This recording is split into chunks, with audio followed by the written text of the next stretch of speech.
প্রিয় দর্শক, বহু প্রতীক্ষিত জাতীয় সংসদ নির্বাচন ও গণভোট শেষে এখন চলছে গণনা। ইতিমধ্যে আসতে শুরু করেছে বিভিন্ন আসনের কেন্দ্রভিত্তিক আংশিক ফলাফল। গতরাতের থমথমে পরিস্থিতি, টাকা সহ রাজনৈতিক নেতাকর্মীদের আটক আর সোশ্যাল মিডিয়ায় গুজবের কারণে জনমনে আশঙ্কার কালো মেঘ জমেছিল। কিন্তু সব শঙ্কাকে উড়িয়ে দিয়ে বাংলাদেশ আজ দেখেছে অভাবনীয় শান্ত ভোটের পরিবেশ। এখন পর্যন্ত ইতিহাসের সবচেয়ে কম সহিংসতার ঘটনা ঘটেছে এবারের নির্বাচনে। এটা কি গণতান্ত্রিক যাত্রা এক বড় ধরনের অগ্রগতি, নাকি ঝড়ের আগে নীরবতা? তা কেউ কেউ প্রশ্ন তুলছেন। কেমন হলো ভোট ও ফলাফল কি হতে পারে আগামী রাজনীতি ও বাংলাদেশের রূপরেখায় ভোটের ফলাফল কি ধরনের প্রভাব ফেলবে ইত্যাদি নিয়েই আরটিভির বিশেষ আয়োজন ভাইয়া গ্রুপ নিবেদিত ভোট উৎসবে আপনাদের সবাইকে স্বাগত জানাচ্ছি। সঙ্গে আছি তৌহিদুল হক এবং অনুষ্ঠানটি পাওয়ার্ড বাই সল্ট বে। এবং আজ আমাদের স্টুডিওতে এই বিষয়ে আলোচনা করার জন্য উপস্থিত আছেন দৈনিক যুগান্তরের সিনিয়র সহকারী সম্পাদক, লেখক ও কলামিস্ট মাহবুব কামাল। এবং আমাদের সঙ্গে কিছুক্ষণের মধ্যে উপস্থিত হবেন ফ্রিল্যান্স জার্নালিস্ট ও সাংবাদিক সাইদ আবদুল্লাহ। এবং দর্শক, আপনাদের স্ক্রিনে দেখানো নম্বরে আপনার মতামত এবং যে প্রশ্ন আছে সেটা আমাদের সম্মানিত আলোচকদের কাছে জানাতে পারেন। আপনাদের ফোনের অপেক্ষায় থেকে যাচ্ছে আলোচনায়। মাহবুব কামাল ভাই, আজকে সারাদিন ধরে যে ভোটের যে উৎসব এবং এটি শেষ হলো, কেমন দেখছেন আপনি কিভাবে দেখেছেন? হ্যাঁ, আমি দেখেছি। মানে এক কথা যদি বলেন যে উল্লেখযোগ্য সংখ্যক আরপিও ভায়োলেশন হলেও আপনার নির্বাচনটা মোটামুটি ভালো হয়েছে, বাই অ্যান্ড লার্জ। হ্যাঁ, মোটামুটি ভালো হয়েছে। এবং সবচেয়ে যে উল্লেখযোগ্য দিক যেটা আপনিও বললেন, সেটা হচ্ছে যে ক্যাজুয়ালিটি নাই, মৃত্যু নাই। হ্যাঁ, একজনের কি জানি একটা বড় দিক, এটা বিশাল দিক, এটা বিশাল দিক এই মবক্রেসির যুগে। এটা বিশাল দিক। মানে বোঝা গেল যে মানে আমাদের মানুষ আসলে মানে একটা পর্যায়ে গিয়ে ঠিকই সেন্সিবল অ্যাক্ট করে, এটা বোঝা গেল। আর মানে দায়িত্বশীলতার পরিচয় দিয়েছে। হ্যাঁ, এটা একটা ক্যাজুয়ালিটি নেই, আপনি ভাবতে পারেন।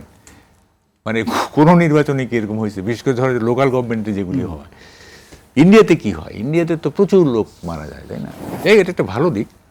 বাট আপনার আরপিও কিন্তু ভায়োলেশন হয়েছে, অনেক অনেক ভায়োলেশন হয়েছে আরপিও। যেমন 11 তারিখ মধ্যরাতে কতগুলো ভিডিও আমরা দেখছি, বিশেষ করে টাকা নেওয়া থেকে শুরু করে কোথাও কোথাও কেন্দ্র দখলের চেষ্টা হয়েছে ইত্যাদি। যাই হোক, আমি নির্বাচনের আগের টকশোগুলোতে বলছিলাম যে নির্বাচনটা সুষ্ঠু হতে পারে যদি আর্মি প্রপারলি অ্যাক্ট করে। ঠিক আছে, এটা আর্মি যদি প্রপারলি অ্যাক্ট করে তাইলে নির্বাচনটা সুষ্ঠু হবে। এবং আর্মি প্রপারলি অ্যাক্ট করেছে বলেই আপনার প্রশাসন এবং পুলিশের ভূমিকা কেমন দেখেছেন? হ্যাঁ, খারাপ না, ভালো। না হলে তো কিছু একটা তো মানে প্রবলেম হইতোই। হ্যাঁ, ভালোই ছিল। এখন সেটা বড় কথা না, বড় কথা হচ্ছে আমি যেটা বলতে চাই, টার্ন আউটের কথা বলি। টার্ন আউট কিন্তু ভালো না। ঠিক আছে, টার্ন আউট ভালো না। মানে ইলেকশন কমিশনের যে পার্সেন্টেজই দেখাক না কেন, টার্ন আউট ভালো না। ভালো না হওয়ার একটা বড় কারণ আমি যেটা মনে করতে, সেটা হলো যে মানে স্বাধীনতা সংগ্রামে নেতৃত্ব দানকারী দলটা এই নির্বাচনে অংশ নিতে পারেনি। সাংগঠনিক কার্যক্রম নিষিদ্ধ থাকার কারণে। হ্যাঁ, this for the first time, যে না ফার্স্ট টাইম বলবো, সেকেন্ডটা আসতেছে। This for the first time that a party that কি বলে যে লেড দি মানে আমার লিবারেশন মুভমেন্ট, সেটা অংশগ্রহণ করতে পারলো না। আরেকটা হয়েছে 96 সালের 15ই ফেব্রুয়ারি, সেখানেও আওয়ামী লীগ ছিল না। তবে ওইটা তো আর নির্বাচন না, ওইটা ছিল কনস্টিটিউশন অ্যামেন্ডমেন্টের জন্য একটা প্রয়োজনীয় নির্বাচন। মানে 2/3 মেজরিটি লাগবে এই যে তত্ত্বাবধায়ক সরকার, ওইটা তো আর কোনো নির্বাচন না। This for the first time Awami League অংশগ্রহণ করলো না। এই কারণে টার্ন আউটটা ভালো হলো না আর কি। যাই হোক, কিন্তু সেটা কি আপনি সামগ্রিক বলছেন, কিন্তু শহর এবং গ্রামের মধ্যে কোনো ব্যবধান কি দেখছেন? শহরে বোধহয় আমি যেগুলো ঘুরেছি আর কি, শহরে টার্ন আউট বোধহয় খারাপ না, কিন্তু গ্রাম অঞ্চলে বড় শহরগুলোর কথা বলছি বা রাজধানীতে যে আমি অত খবর নিতে পারি নাই, তবে আমি যদি টিপিক্যালি ধরি আর কি, প্রতিনিধিত্বশীল যদি কতগুলি সেন্টার ধরি, হ্যাঁ, শহরের এবং বাইরে, তাইলে মানে টার্ন আউটটা সন্তোষজনক না। আমরা দেখবো কত পার্সেন্ট, হ্যাঁ, কত পার্সেন্ট, এবং এটা এক্সাজারেটেড কিনা সেটাও জানা যাবে। পয়েন্ট সেটা এগুলো না। নির্বাচন ভালো হয়েছে, দ্যাট ইজ ট্রু।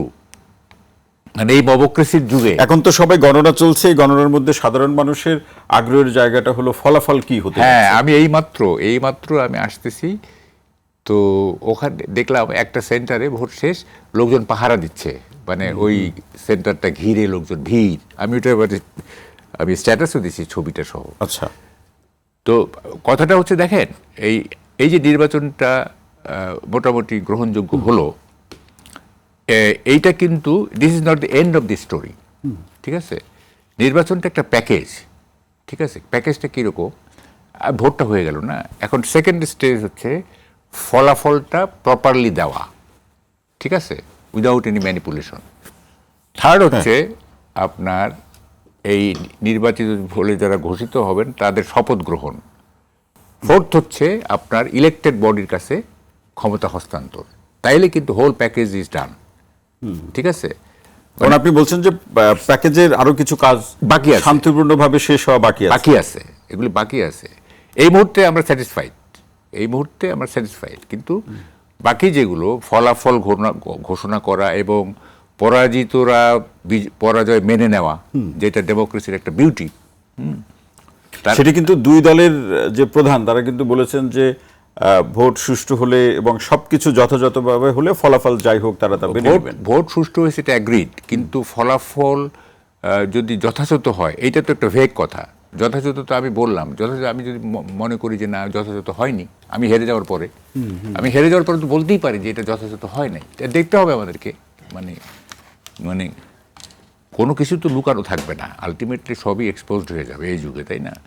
ফলে এই যে মানে পরাজয় বরণ করে নেয়া এক, নাম্বার টু হচ্ছে আপনার শপথ গ্রহণ এবং পাওয়ার ট্রান্সফার, এই তিনটা ফেজ এখনো বাকি আছে। তাইলে বলবো যে হ্যাঁ, it is a meaningful election আর কি। ওটা ওই পর্যন্ত না যাওয়া পর্যন্ত আর বলা যাবে না। এখন কেউ আমাকে বলতেই পারে যে আপনি হচ্ছেন সেই লোক যে প্রথমে বলবেন যে চাকরি পাবে না, চাকরি পাইলে বলবেন যে বেতন হবে না, তারপরে বেতন পাইলে বলবেন যে পকেট মার হয়ে যাবে। এই প্রশ্নগুলো আপনি রাখছেন যে বাংলাদেশের অতীতের বাস্তবতার সূত্র ধরে যে সংখ্যাগুলো তৈরি হতে পারে, এরকম হইতেই পারে না, কিন্তু এবারে ধরুন যেভাবে শান্তিপূর্ণভাবে ভোট অনুষ্ঠিত হয়েছে, মানুষের যে উপস্থিতি এবং আমাদের সেনাবাহিনী, আইনশৃঙ্খলা বাহিনী, প্রশাসন এবং রাজনৈতিক দল তথা তার প্রার্থী, কর্মী, সমর্থকরা যেভাবে দায়িত্বশীল থেকেছে, তার সূত্র ধরে তো এটা তো আমরা বলতেই পারি যে আসলে ফলাফল যাই হোক রাজনৈতিক দলগুলো সেটা মেনে নেবে। নট নেসেসারিলি, এটা বলা যাবে না। কারণটা হচ্ছে কেন শান্তিপূর্ণ হয়েছে, এটার প্রধান কারণটা হচ্ছে দুই পক্ষই মনে করেছে তারা জিতবে। আচ্ছা, দুই পক্ষই মনে করেছে তারা জিতবে, ঠিক আছে, ফলে তারা নির্বাচনটা হতে দিয়েছে। ঠিক আছে, হতে দিয়েছে। ফলে যদি দেখা যায় যে আমরা তো কনফিডেন্ট ছিলাম যে আমরা জিতবো, কিন্তু এরকম রেজাল্ট কেন হইলো, এটা একটা তারা প্রশ্ন তুলতে পারে। তো যখন দুই পক্ষ মনে করবে যে তারা জিতবে, তখন কিন্তু একটা ইকুইলিব্রিয়াম হয়, তখন কিন্তু আর ওই সংঘাতটা হয় না। কারণ লেট সি যে আমরা জিততেছি কিনা। আমি যদি এখন এটাকে বয়কট করি বা আমি যদি এখনই প্রশ্ন তুলি, তাহলে তো আমার যে জেতার সম্ভাবনা সেটা তো আমি নাকচ করে দিলাম, তাই না? ফলে তো শেষ পর্যন্ত দেখবে তারা, হ্যাঁ দেখবে। এবং এইটা আমরা দেখতে চাই যে ডেমোক্রেটিক ভ্যালুস আমাদের লিডারশিপের মধ্যে গ্রো করছে কিনা, এইটা আমরা দেখতে চাই। রাইট, এটা যেটা বললেন যে আসলে জয় পরাজয় যাই হোক ফলাফল মেনে নেওয়া তো একটা উন্নত গণতান্ত্রিক বৈশিষ্ট্যের সবচেয়ে কার্যকরী অংশ। হ্যাঁ, ফলাফল মেনে নেওয়াটার মতো মানে গণতন্ত্রের অন্য কোনো সৌন্দর্য এরকম নাই। গণতন্ত্র অনেক সৌন্দর্য আছে, সবচেয়ে বড় সৌন্দর্য হচ্ছে যে পরাজিত যখন বিজয়ের সঙ্গে কোলাকুলি করে, that is the most graceful scenery আর কি। হ্যাঁ, এবং আমরা আজকেও বেশ কিছু সম্প্রীতির ঘটনা দেখেছি যে দুই প্রার্থী একজন একজনের সাথে কোলাকুলি করছেন, তবে আবার কথা বলছেন, আবার মন খারাপ করাও আছে। যেমন ঢাকা 8-এ যেটা হয়েছে, ঢাকা 8-এ তো নাসিরউদ্দিন পাটোয়ারির উপরে আক্রমণ হয়েছে, তাই না? মন খারাপ করারও আছে কিন্তু। তারপরে যে টাকার যে ব্যবহার, সেক্ষেত্রে টাকার যে গতকালকে যে ঘটনাগুলো ঘটেছে সে তো যথাযথ ব্যবস্থা নেওয়া হয়েছে। এখন ধরেন যে 2-3টা তো লিক করছে, তাই না? তো এমনও তো হইতে পারে যে অনেক হয়েছে, আমরা সেগুলি যেগুলি এক্সপোজ হয়েছে সেগুলি আমরা জানতে পারছি। হইতে পারে না যে আরও অনেক খেলা হয়েছে, তো হইতে পারে না। তো মনে হয় না খুব একটা হয়েছে এগুলো, হ্যাঁ ওইটা মনে হয় না। এবং আপনি বলছিলেন যে একটা সময় এসে দেখা যাবে কোনো কিছু আর গোপন থাকে না, গোপন থাকবে না, গোপন থাকে না। যদি টাকার খেলা খুব বেশি হয়ে থাকে তখন আমরা ওই যে কি বলে এই মার্ক টোয়েনের সেই বুদ্ধিটা ব্যবহার করতে পারবো। মার্ক টোয়েন একবার অনেক আগে আমেরিকা টাকার খেলা হয়েছিল, তখন উনি বলছিলেন যে we have the best government money can buy. মানে we have the best government money can buy, টাকা কিনতে পারে এরকম সবচেয়ে ভালো সরকার আমরা পাইছি। মানে খুব হিউমার। জি, এবার একটু মাহবুব কামাল ভাই একটু বলুন যে আপনি তো বিভিন্ন সময় অনুমান করে থাকেন বাস্তবতার নিরীক্ষে, কেমন কোন জোট বা কোন দল কেমন আসন পেতে পারে, কতগুলো? না, আমার অনুমান সবসময় ঠিক হলো না, আমি এইবার হলো না ঠিক। আমি ভাবছিলাম যে এই একটু সহিংস হবে এটা নির্বাচনটা, এটা কিন্তু আমি স্বীকার করে নিচ্ছি। আমি ভাবছিলাম যে সহিংস হবে। আপনি বলেছিলেন, এরকম কথা বলেছিলেন। না, আমি স্বীকার করে নিচ্ছি, কেন আমি তর্ক করব, তাই না? সহিংস যে হলো না, হ্যাঁ, এবং এটা যে কোনো ক্যাজুয়ালিটি হলো না, এটা আমার কাছে একটা বিস্ময় কিন্তু। হ্যাঁ, যে এর ক্রেডিট কাকে দিবেন? ক্রেডিট পলিটিক্যাল ওয়ার্কারদের দিব, পলিটিক্যাল লিডারশিপকে দিব, আমাদের আইন শৃঙ্খলা বাহিনী সবাইকে দিব। নো, উইদাউট ক্যাজুয়ালিটি একটা এরকম মবক্রেসির যুগে এরকম একটা নির্বাচন হইতে পারে, এইটা this is wonder to me আর কি। এই ফলাফল নিয়ে যদি কিছু বলেন, একটু অনুমান করেন, আপনারা সিনিয়র সাংবাদিক, অনুমান তো চারপাশ থেকে শুনছেন, নিজে দেখছেন। অনুমান এটা বলা ঠিক, মানে এটা বাদ দেন, অন্য প্রশ্ন। আচ্ছা, তাহলে এটা বলুন যে এই এবারের যে ফলাফল, যারা সরকারে আসবে, আমরা যে গণতান্ত্রিক ব্যবস্থায় উত্তরণ চাচ্ছি, সেই উত্তরণের জায়গার প্রত্যাশা পূরণ, বিশেষ করে তারা যে ইশতেহারে যে প্রতিশ্রুতি বা দফা বা অঙ্গীকারগুলো ব্যক্ত করেছে, তার অতীতের বাস্তবতায় তার যে বাস্তবায়নের প্রেক্ষাপট, খুবই প্রাসঙ্গিক প্রশ্ন এটা। দেখেন, এটা আমি বলতেছি, সেটা হলো যে ইশতেহারের যে প্রতিশ্রুতিগুলো না, এগুলো মানে বাস্তবায়নের ক্ষেত্রে, মানে এগুলি বাস্তবায়ন করা খুবই কঠিন হয়ে যাবে। এবং আমি বলি যে আমাদের অতীতের আমাদের যে অভিজ্ঞতা দেখা গেছে যে ইশতেহার কিন্তু বাস্তবায়িত হয় না, যদি হয় খুবই একটা ভগ্নাংশ, ঠিক আছে? এবং ইশতেহার হচ্ছে ক্লাউড, মেঘ, আর বাস্তবায়নটা হচ্ছে বৃষ্টিপাত। হ্যাঁ, আপনি যে মেঘ থেকে বৃষ্টিপাত হয় না, তো ওই মেঘ তো আরো সমস্যা তৈরি করে। তো ওই মেঘগুলো বৃষ্টির আকারে যদি নামে, মানে বাস্তবায়ন হয়, তাইলে না এটা আমাদের জন্য সুখবর হবে। দেখেন, অনেকগুলো চ্যালেঞ্জ যে মানে পাটাতনের উপরে দাঁড়ায় আপনার তারেক রহমান অথবা ডক্টর শফিকুর রহমান প্রধানমন্ত্রী হতে যাচ্ছেন, হ্যাঁ, এইটা আমাদেরকে ব্যাখ্যা করতে হবে। মানে কোন চ্যালেঞ্জ, অনেকগুলো চ্যালেঞ্জ। এবং সবচেয়ে বড় চ্যালেঞ্জ সেটা হচ্ছে যে আপনার অর্থনৈতিক চ্যালেঞ্জটা কিন্তু মারাত্মক। দেখেন, এত সংকটের মধ্যেও আবার সরকার কতগুলি এমন ঝামেলা পাকায় রাখছে শেষ মুহূর্তে, হ্যাঁ, সেগুলি হয়তো ইলেকটেড গভর্নমেন্টের জন্য মানে কি বলে বোঝার পরে সাকেরাটি হয়ে যাবে। যেমন বেতন ডাবল করে দিছে, এটা তো এখনো হয়নি। এইটা তো, হ্যাঁ, এইটাতে আপনি পিছাইতে পারবেন না। আপনি যখন একবার once it is declare pay scale, তাহলে আপনি পিছাইতে পারবেন না। সেক্ষেত্রে বর্তমান সরকারের বক্তব্য হচ্ছে যে পরবর্তী সরকার এসে এ ব্যাপারে সিদ্ধান্ত গ্রহণ করবে, তারা চাইলে এটাকে সংশোধন করতে পারে। কিন্তু আপনি তো অলরেডি যেহেতু পড়ছেন, এর চাপ তৈরি হবে যদি আপনি বাস্তবায়ন না করেন। তাহলে সরকারি কর্মচারী অলরেডি তো মানে কিছুদিন আগেই তো ওরা একটা চাপ তৈরি করতে চাচ্ছিল, তাই না? এটা চাপ তৈরি হবে যে এটা ঘোষণা হয়েছে, আপনি দিবেন না কেন, তাই না? আচ্ছা, তারপরে ধরো যে অর্থনীতির যে অবস্থাটা, না, আমি অর্থনীতির অবস্থা একটু করে বলি। যেমন ধরেন, মুদ্রানীতিতে আপনার বাংলাদেশ ব্যাংকের পর্যবেক্ষণ হচ্ছে, ওরা অফিসিয়ালি পর্যবেক্ষণ দিচ্ছে যে অর্থনীতি সন্ধিক্ষণে মুদ্রানীতি ঘোষণা হয়েছে। নাম্বার 2, অর্থ উপদেষ্টার শেষ কার্য দিবসে বলছে যে খেলাফি ঋণ এবং ক্রেডিট সাপ্লাইজ এখন অর্থনীতি চাপের মধ্যে আছে, ঠিক আছে? আচ্ছা, দুর্নীতিতে আপনি এক ধাপ অবনমন হয়েছে। তারপরে ধরেন যে দেবপ্রিয় ভট্টাচার্য তো ধরেন সরকারেরই লোক বলা যায়, প্রথম দিকে তো তাই ছিল, উনি শ্বেতপত্র দিচ্ছেন ইত্যাদি। তো উনি বলতেছেন যে সরকারের দম ফুরে আসছে, অর্থনীতি কিছুই হয় না ইত্যাদি। আচ্ছা, তারপরে আপনি দেখেন কতগুলি অর্থনীতির অনেকগুলো চাপ আছে। যেমন ধরেন যে শুল্ক চুক্তি যেটা হয়েছে না, এই যে 9 তারিখে যেটা হয়েছে আর কি, যেটা তো এনডিএ, নন ডিসক্লোজার এগ্রিমেন্ট হয়েছে, এটা তো প্রকাশও করা হয়নি, তাই না? এই শুল্ক চুক্তিতে কি আছে? এই শুল্ক চুক্তিতে কি আছে জি, বলুন। এইটা ব্যবসায়ীরা তো ইতিমধ্যে তাদের মানে উদ্বেগ প্রকাশ করছে, ব্যবসায়ীরা ইতিমধ্যে তাদের উদ্বেগ প্রকাশ করছে। তারপর ধরো ইনফ্লেশন, মুদ্রাস্ফীতি, এইটা তো কমে নাই। হ্যাঁ, এটা তো বাংলাদেশ ব্যাংকের গভর্নর বলছে বাই ডিসেম্বর এটা কমে নাই তো, এবং এটা সাউথ এশিয়া হায়েস্ট আমাদের ইনফ্লেশনের রেট, এবং সেকেন্ড হায়েস্ট হচ্ছে আমাদের জাস্ট অর্ধেক।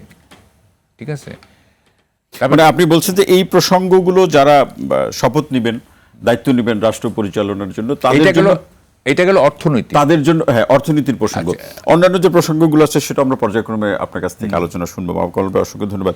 দর্শক, আমাদের সঙ্গে স্টুডিওতে উপস্থিত হয়েছেন ফ্রিল্যান্স জার্নালিস্ট এবং রাজনৈতিক বিশ্লেষক সাইদ আব্দুল্লাহ। আপনাকে অনুষ্ঠানে স্বাগত জানাচ্ছি। আমরা আলোচনা শুনছিলাম মাহবুব কলবে, আপনার কাছে প্রশ্নটি রেখে বিরতিতে যাচ্ছি, ফিরে এসে শুনবো যে সারাদিন ভোট হলো, আমরা যেটি একেবারে ভাই বলছিলেন, আপনিও দেখেছেন, আমরা দেখেছি যে একটা অভাবনীয় শান্ত পরিবেশের মাধ্যমে ভোট যেটি সম্পন্ন হলো, ভোট গ্রহণ সম্পন্ন হলো, ফলাফলের অপেক্ষা। আপনি কিভাবে এই পরিস্থিতি এবং বাস্তবতা বা এই অগ্রগতিকে আপনি কিভাবে দেখছেন, এই প্রশ্নটি আপনার কাছে রেখে গেলাম, বিরতি থেকে ফিরে এসে শুনবো। দর্শক, Bhaiya group presents powered by salt বে ভোট উৎসবে নিচ্ছে ছোট্ট বিরতি, সঙ্গেই থাকুন।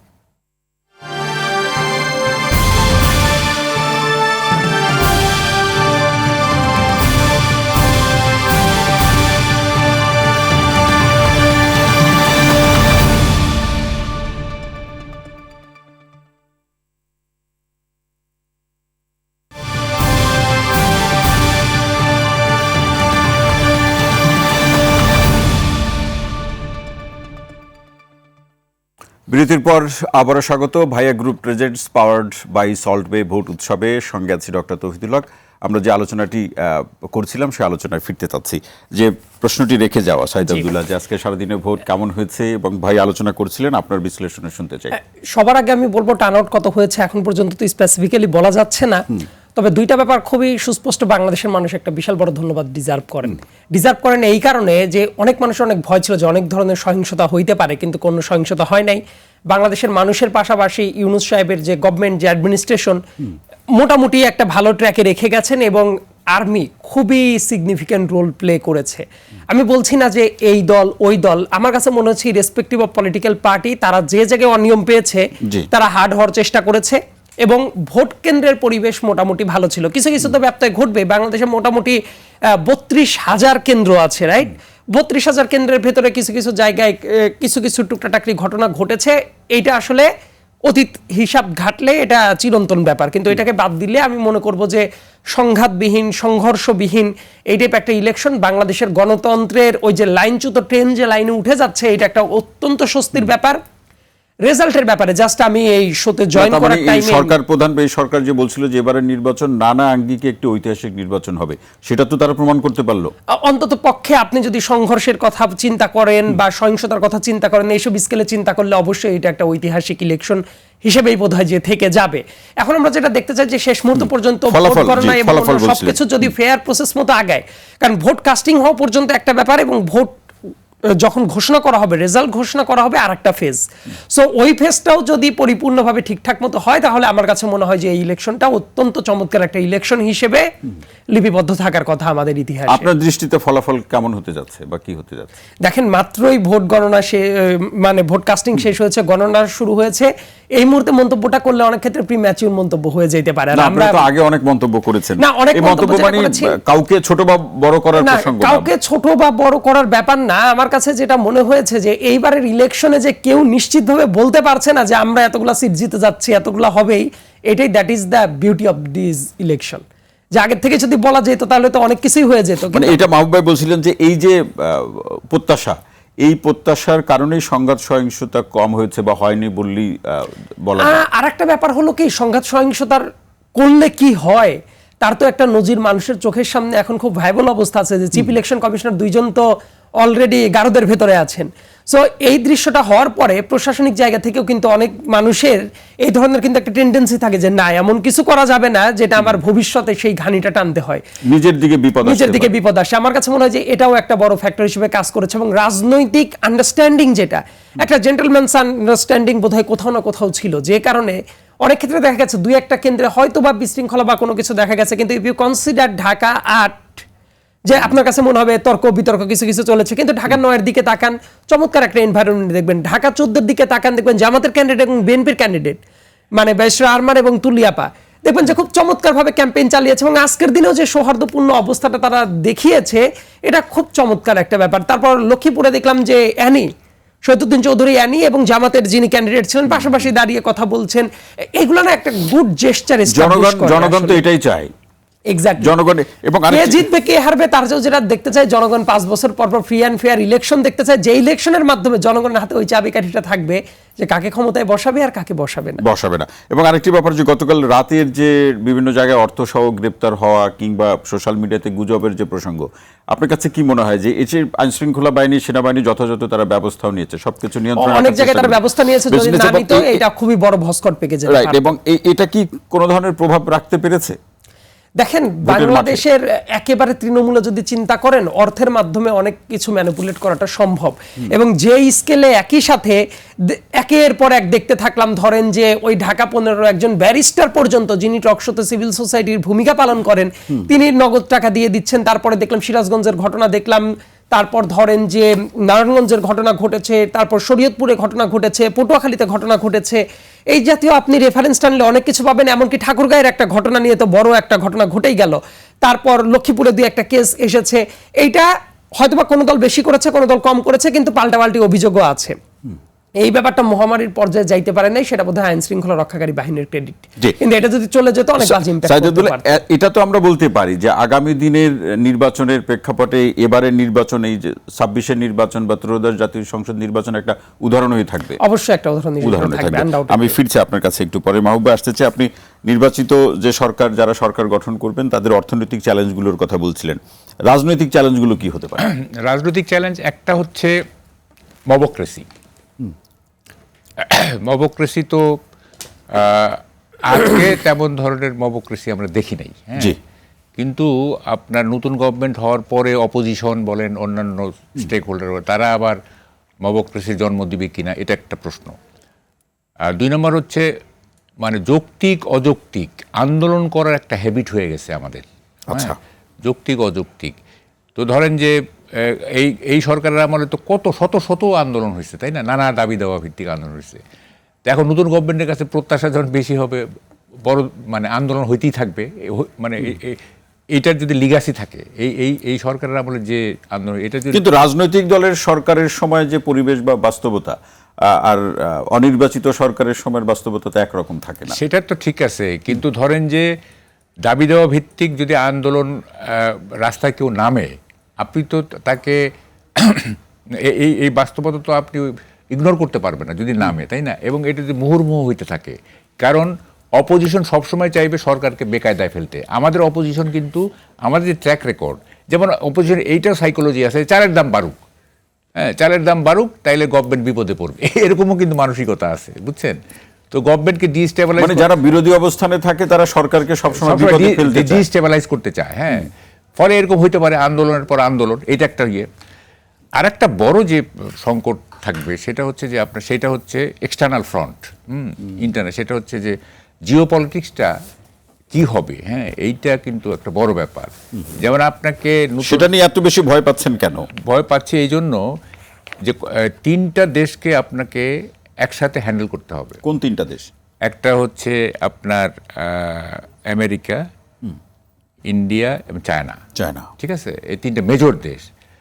এখন আবার 2টা আবার নতুন অ্যাক্টর বাইর হয়েছে, দুইটা নতুন অ্যাক্টর, একটা হচ্ছে টার্কি এবং একটা পাকিস্তান। আচ্ছা, এবং দিজ আর 2 নিউ অ্যাক্টরস। তো আর ওই যে 3টা দেখেন কতগুলি জিনিস কিন্তু ব্যাপার যদি খেয়াল করেন, যেমন ধরেন এই চীন থেকে যে 10C কেনার একটা ইয়ে আছে, তার পাকিস্তান থেকে যে 17 থান্ডার একটা কেনার ইয়ে আছে, তারপরে তুরস্ক থেকে অত্যাধুনিক ড্রোন একটা কেনার ব্যাপার আছে। এই জিনিসগুলি কীভাবে হ্যান্ডেল করবে, হ্যাঁ? তারপর ধরেন আমেরিকার সাথে যে শুল্ক চুক্তি হয়েছে, যেটা NDA, নন ডিসক্লোজার এগ্রিমেন্ট হয়েছে, সেইটা কী প্রভাব ফেলবে, এবং যদি দেখা যায় যে গভর্নমেন্ট এইটাকে মানে এটা কন্টেইন করতে পারছে না, তখন আমেরিকার সাথে তো একটা ডিল করতে হবে, তাই না? আবার নতুন করে ডিল করতে হবে। এবং অনেক বিষয় আছে না সেই ক্ষমতা বা জনরায় তো এটা নির্বাচিত সরকারের থাকবেই। থাকছে। আমি বলতেছি যে দে আর দ্য লেজিটিমেট গভর্নমেন্ট যারা হবে তারা to do and undo everything, ঠিক আছে, নট এভরিথিং, কারণ আপনি সংবিধানের সাথে সংবিধানের মৌলিক চেতনার বিরোধী কিছু তো করতে পারবেন না, সেক্ষেত্রে তো গণভোট লাগবে। যাই হোক, এখন দেখেন যেমন ধরেন নিউমোরিং যেটা আছে না, এটা একটা বড় ইয়ে। তারপরে ধরেন যে এই যে শুল্ক চুক্তি, তারপরে ধরেন যে এটা তো একটা পারসেপশন আছে যে এখানে আমেরিকা তাদের এক ধরনের প্রভাব বলয় তৈরি করতে চায়, হ্যাঁ, বঙ্গোপসাগরে একটা আছে। তারপরে ধরেন এগুলোই আসলে ভূরাজনৈতিক প্রেক্ষাপটে চ্যালেঞ্জ হয়ে যাবে। আমি একটু সংক্ষেপ করে বলি। আপনার এই অঞ্চলে মূল মানে জিওপলিটিক্সের মূল কন্ট্রিবিউশন কোনটা? একটা হচ্ছে মানে ইন্দো প্যাসিফিক স্ট্র্যাটেজি আমেরিকার, আর একটা China belt and road initiative. এই তো সংঘাতটা মূলত।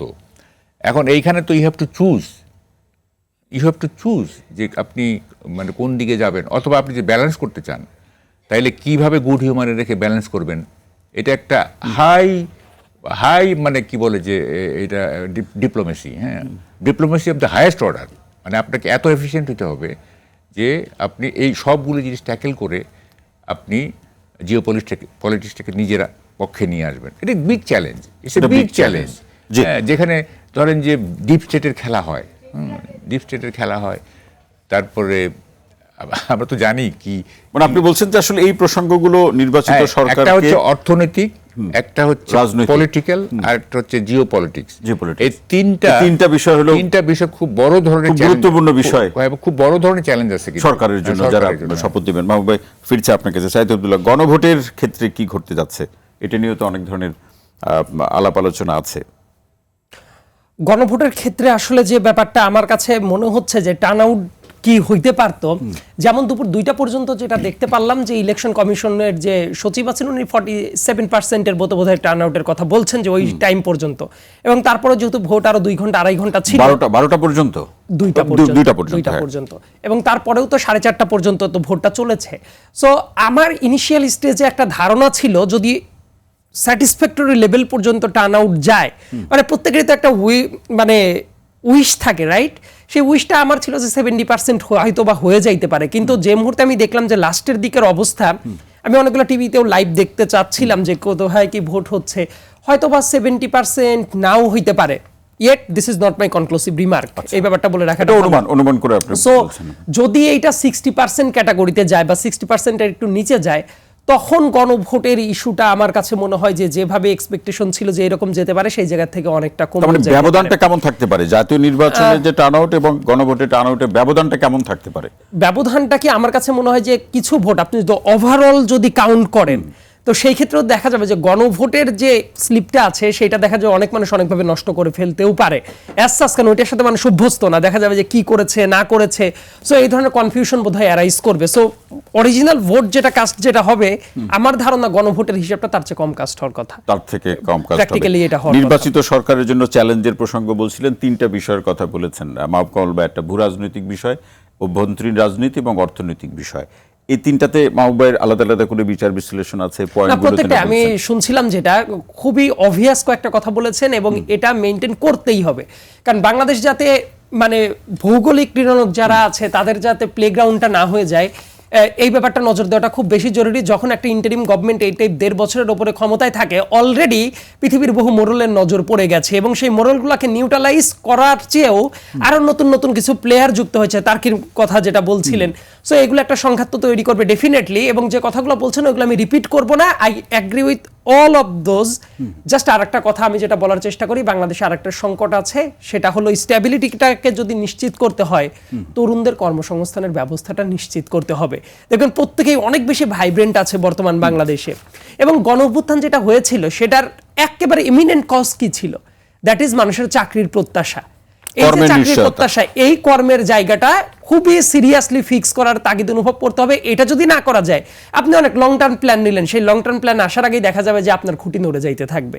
সো সবার আগে তরুণদের কর্মসংস্থানের ব্যবস্থা কিভাবে করা যায়, অ্যান্ড অবশ্যই ইকোনমিক যে স্ট্যাবিলিটি অর্জনের কথা বা ভৌগোলিক যে বিগ প্লেয়ার যারা যারা আছে ইন দি স্পেসিফিক স্ট্র্যাটেজির ইস্যুগুলো কিভাবে মায়ানমারের সাথে ডিল করা হবে, বা ওই সাইডে চায়নার সাথে বাণিজ্য কিভাবে চলবে, বা এটা করতে গিয়ে আমেরিকাকে খুব একটা রাগান্বিত করে ফেলা হচ্ছে কিনা, এই ইস্যুগুলো বোধহয় আমাদের অবশ্যই নজরদারিতে রাখাটা মানে উচিত একেবারে হবে। কোড আনকোড ঠান্ডা মাথায় ভাবতে হবে। ঠান্ডা মাথায় ভাবতে হবে যে অনেক অস্থিরতা হয়েছে, ভাঙচুর হয়েছে, মবক্রেসি হয়েছে, বিভিন্ন কিছু হয়েছে।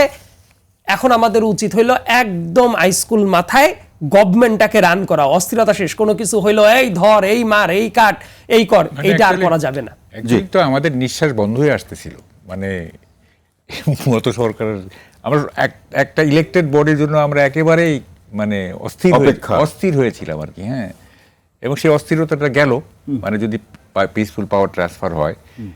এখন আমি যেটা একদম শেষ কথা যেটা আমি বলতে চাই সেটা হলো যে রেজাল্টটা কিন্তু দ্রুত দিয়ে দিন, মানে রেজাল্টটা, এটা নিয়ে আবার সংশয় পোষণ করছেন না সংশয় বলছি না আমি, রেজাল্টটা দ্রুত দিয়ে দিলে ভালো হবে, কারণ কিছু কথা তো উঠছিল না, বোধহয় সংশয়টা এই জন্যই হয়েছে, ওই যে পরের দিন ডিসি অফিসে অফিসিয়ালি ঘোষণা করা হবে, অমুক তমুক করা হবে, এটা হয়। কিন্তু বেসরকারি যে রেজাল্ট, আমি ইতোমধ্যেই বেশ কিছু জিনিস আমি আপডেট পাচ্ছিলাম, কেন্দ্র ধরে ধরে তো রেজাল্ট আসে। লাইক একটা আসনে যদি আপনার 130টা সেন্টার থাকে বা 100টা সেন্টার থাকে, দেখবেন লোকাল জায়গাতেই লোকাল যারা এজেন্ট আছে তারা কিন্তু জানে যে ওই সেন্টারে কি কি ভোট পেয়েছে, কতগুলা করে কোন দল পেয়েছে, এইভাবে একটা আনঅফিসিয়াল হিসাবটা করা যায়।